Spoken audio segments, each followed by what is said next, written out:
नमस्कार दोस्तों, स्वागत है आपके अपने चैनल पर जहां हम लाते हैं आपके लिए दिल छू लेने वाली कहानियां। आज हम आपके लिए लेकर आए हैं एक भावनात्मक कहानी जो एक टूटे हुए रिश्ते और उसकी कसक को फिर से जोड़ने की कोशिश की कहानी है। इस कहानी में है अयान और त्रिशा, दो लोग जो कभी एक दूसरे के हमसफर थे, लेकिन समय के थपेड़ों ने उन्हें जुदा कर दिया। क्या अयान और त्रिशा फिर से एक हो पाएंगे? क्या उनकी जुदाई का दर्द फिर से उन्हें करीब ला पाएगा? आइए जानते हैं इस खूबसूरत सफर के बारे में। अयान ट्रेन की जनरल बोगी में ऊपर वाली बर्थ पर लेटा हुआ था। ट्रेन एक स्टेशन पर कुछ देर रुकने के बाद जैसे ही फिर से चली, उसकी निगाह अचानक सामने पड़ी और दिल धक से रह गया। 6 साल बाद वो चेहरा उसके सामने था, उसकी तलाकशुदा पत्नी त्रिशा। वह चुपचाप उसके सामने की सीट पर बैठी हुई थी। इतनी लंबी अवधि बाद त्रिशा को देखना अयान के लिए अनपेक्षित था। वह बहुत कमजोर और थकी हुई लग रही थी, जैसे समय ने उसके जीवन से सारी रंगत खींच ली हो। उसके शरीर पर एक पुरानी मुरझाई सी साड़ी थी, माथे पर बिंदी नहीं, गले में मंगलसूत्र का कोई निशान भी नहीं। अयान सोच में पड़ गया, क्या उसने अभी तक दूसरा विवाह नहीं किया? क्या वह मेरी तरह ही अकेली है? अयान इसी ख्याल में खोया हुआ था कि त्रिशा की नजरें उससे टकरा गईं। उनकी नजरें मिलते ही अयान तुरंत दूसरी ओर देखने लगा। एक अजीब सा सन्नाटा उनके बीच था, जैसे दोनों ही अपने अपने दर्द को शब्दों में बयां करने से घबरा रहे हों।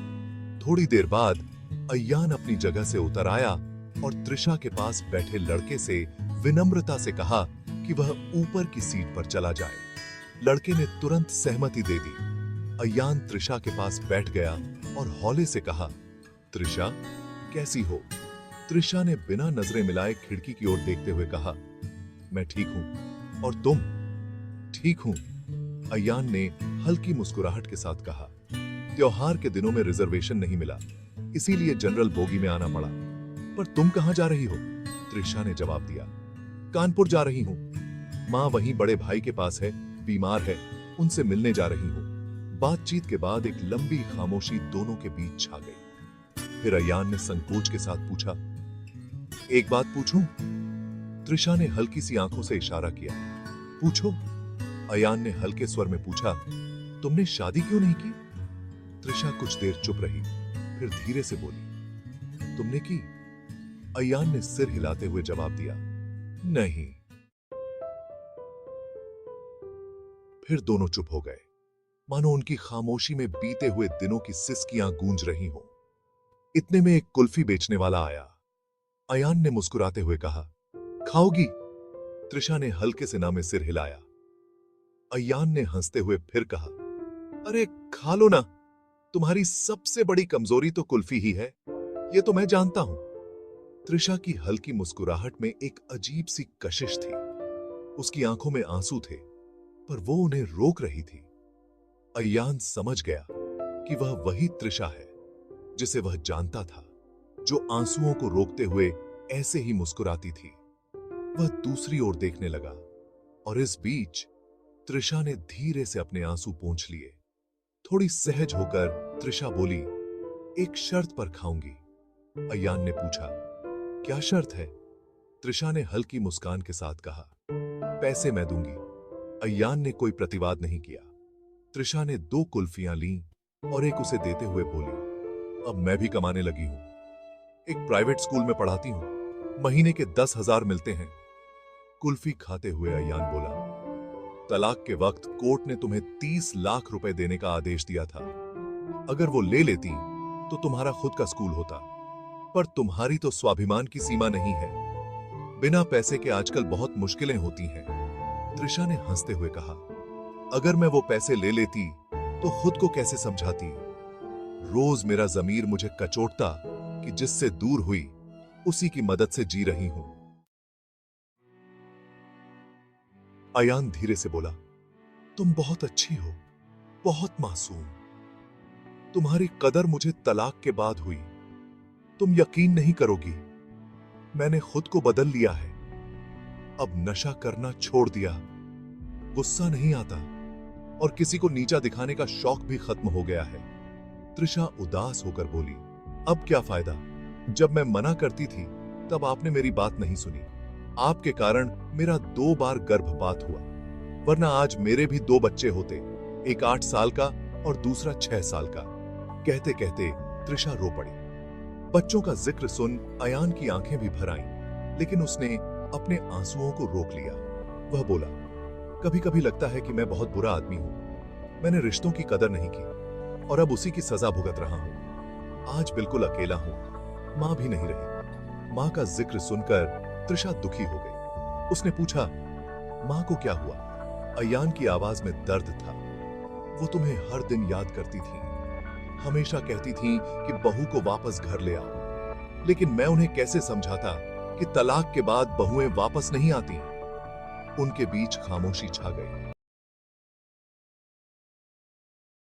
ट्रेन कानपुर स्टेशन पर आ गई। अयान ने पूछा, कब जाओगी वापस?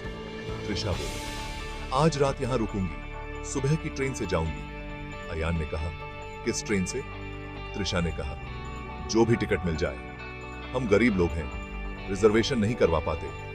इतना कहकर त्रिशा ऑटो में बैठकर चली गई। अयान भी धीरे धीरे प्लेटफॉर्म छोड़ते हुए सोचता रहा कि वह 2 दिन के लिए आया था, पर त्रिशा के साथ सफर करने के लिए 1 दिन और रुकने का फैसला कर लिया।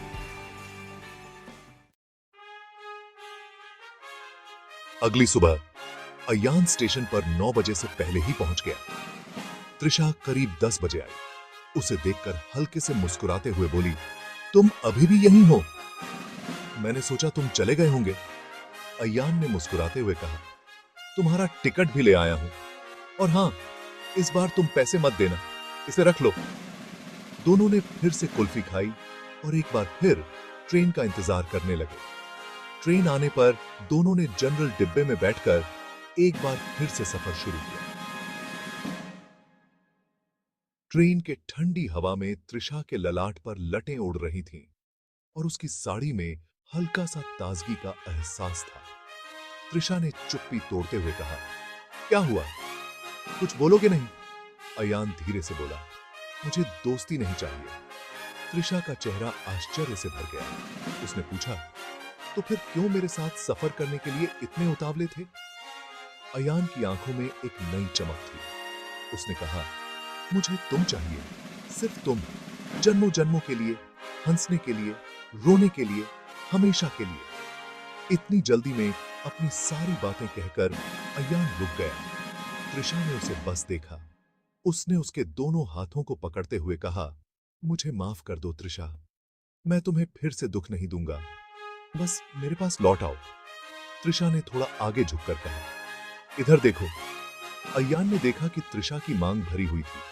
वह मुस्कुराते हुए बोली, मैं जानती थी कि तुम यही कहोगे।